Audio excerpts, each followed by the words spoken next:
My girlfriend cheated on me with our neighbor, so I took revenge by hooking up with our neighbor's wife, but now she's pregnant. So, picture this, I'm living in this quiet suburban neighborhood, right? It's the kind of place where everyone knows everyone, and gossip travels faster than the speed of light. I'm just your average dude, mid-30s, working a 9-to-5 job and living with my girlfriend, Jenna. Now, Jenna and I had been together for 3 years, and everything was going smoothly, or so I thought. Enter Bob, my next-door neighbor. Bob is the kind of guy who's always in everyone's business. He's a middle-aged dude with a receding hairline, a potbelly, and a creepy habit of mowing his lawn shirtless. I never really liked Bob, but I tried to keep things cordial because, neighborly courtesy and all that crap. One day, I come home from work early because I wasn't feeling well. As I pull into my driveway, I notice Bob's car isn't there. Weird, but whatever. I get inside, and the house is eerily quiet. Too quiet. I call out for Jenna, but there's no response. My spidey senses are tingling, so I head upstairs to our bedroom. And that's when I hear the unmistakable sound of someone giggling. And not just anyone. Jenna. I burst into the room, and there they are, Jenna and Bob, tangled up in NY sheets. The audacity. Bob tries to scramble away, but he ends up falling off the bed, landing with a thud. Jenna's face turns a shade of red that I didn't even know was possible. What the frick is going on here? I yell, my blood boiling. Jenna stammers, trying to come up with some excuse, but I'm not having it. I tell them both to get the heck out of my house. Bob, half naked and looking like a total butt, scurries out, grabbing his clothes as he goes. Jenna, crying and apologizing, begs me to forgive her. But I'm done. I tell her it's over and she needs to leave. Now, you'd think this would be the end of it, right? Wrong. This is just the beginning. A few days later, I'm still fuming over the whole situation. I'm sitting in my backyard, nursing a beer, when I see Bob sneaking around his yard. He's got this smug look on his face, like he got away with something. And that's when it hits me, I'm not going to let this slide. Oh no, Bob and Jenna are going to pay. I start plotting my revenge. First, I need to gather some intel. I start by befriending Bob's wife, Susan. She's a sweet lady, totally oblivious to her husband's shenanigans. I invite her over for coffee and subtly start prying into her life. Turns out, Bob has been cheating on her for years, and she has no idea. This gives me an idea. I tell Susan that I saw Bob with another woman, and she deserves to know the truth. She's skeptical at first, but I show her the pictures I took of Bob and Jenna. Susan is devastated, but she thanks me for telling her. I tell her I'll help her get through this, and we hatch a plan together. Step 1: Public humiliation. Susan and I decide to throw a neighborhood barbecue. We invite everyone, including Bob and Jenna. The day of the barbecue, everything is going smoothly. People are eating, drinking, and having a good time. Then, Susan and I make our move. We stand up and clink our glasses to get everyone's attention. Everyone, Susan says, her voice steady. I have an announcement to make. My husband, Bob, has been cheating on me with our neighbor, Jenna. The crowd gasps, and Bob's face turns pale. Jenna looks like she wants to crawl into a hole and die. But that's not all. We've got a slideshow prepared. Pictures of Bob and Jenna, caught in the act, start flashing on a screen. The crowd is in shock, and Bob tries to defend himself, but no one is listening.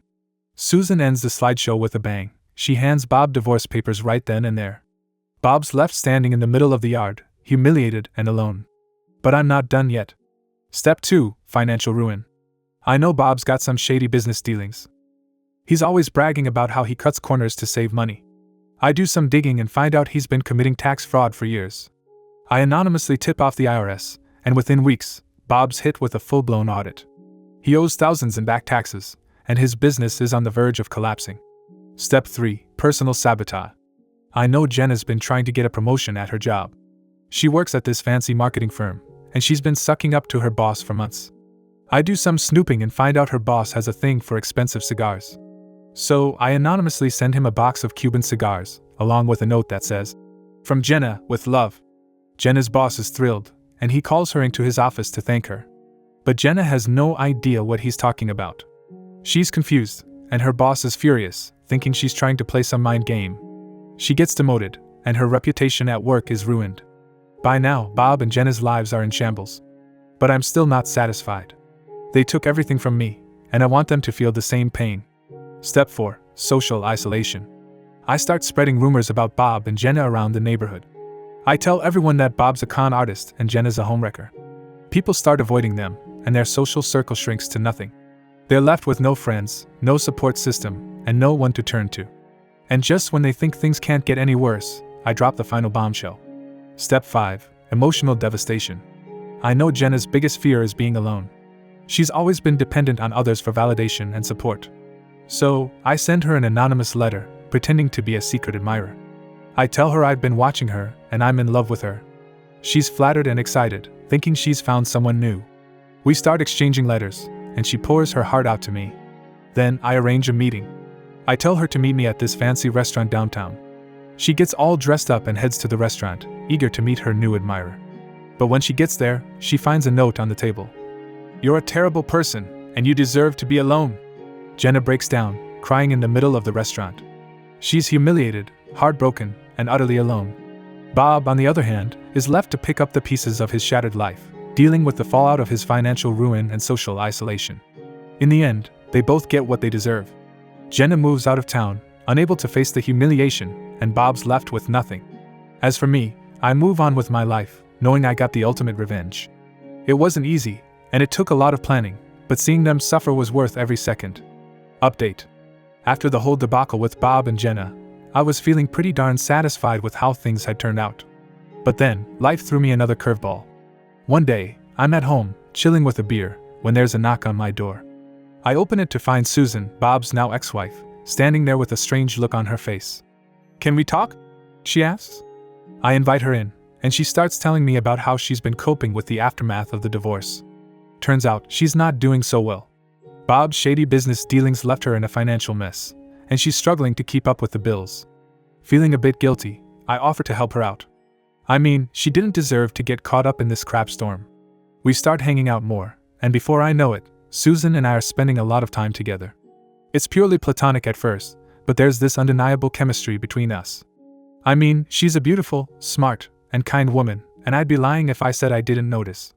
Fast forward a few months, and Susan and I are officially dating. It's a bit weird at first, given our history, but we're both adults, and we've moved past the drama. Things are going great, and I'm genuinely happy for the first time in a long time. But then, the universe decides to throw in another plot twist. One day, I get a call from Jenna. She's crying, saying she's sorry for everything that happened and that she needs to talk to me. Against my better judgment, I agree to meet her at a coffee shop. I figure maybe she wants closure or something. I get to the coffee shop, and Jenna looks like a wreck.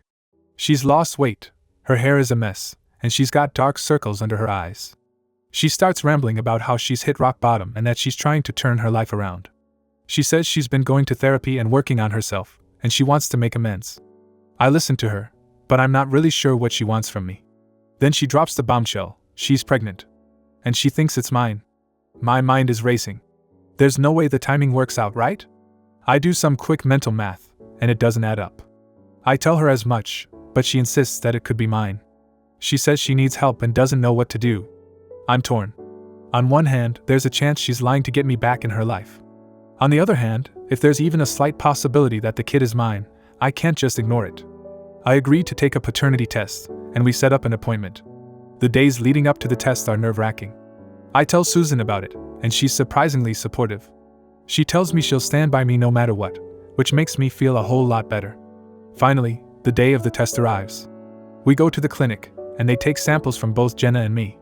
Then comes the waiting game. It feels like an eternity, but a week later, I get the results. Negative. The kid isn't mine. I'm relieved, but at the same time, I feel bad for Jenna. She's still in a tough spot, and I wouldn't wish that kind of stress on anyone. I tell her the results, and she breaks down crying. I offer her some words of encouragement and wish her the best, but I make it clear that I can't be a part of her life anymore.